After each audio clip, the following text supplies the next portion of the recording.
Over the past days, I've been telling the story of Arabanoo almost verbatim as recorded by Captain Watkin Trench. Personally, I find his story heartbreaking. Arabanoo was the first Australian Aboriginal man to be captured and imprisoned, not for any crime, but because the colonialisers wanted to study him, to observe him, to use him, and he would not be the last. Telling his story is an act of truth-telling. Culture, a white colonial culture that perceived itself as superior to all others, entitled to dominate, coerce and control.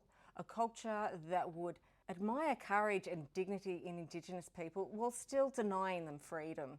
That contradiction sits at the heart of the story, but it's also a story of resilience and of quietly confronting a cult-like system of control.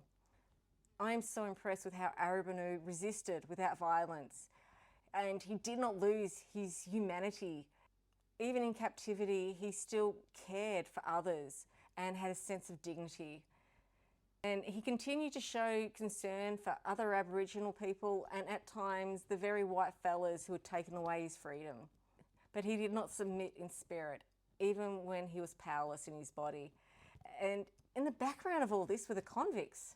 As I mentioned very early in the series, some would later become bushermen and genuine friends of our Indigenous folk. Others, however, despite being oppressed themselves, chose to uphold the colonial hierarchy and view Aboriginal people as lesser than them, clinging to the same system that dehumanised them. So this Australia Day, while many of us are sinking tinnies and firing up the barbie, I think it's worth pausing to ask some hard questions.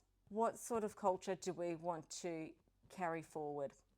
One built on domination and denial, or one capable of truth-telling, humility and repair?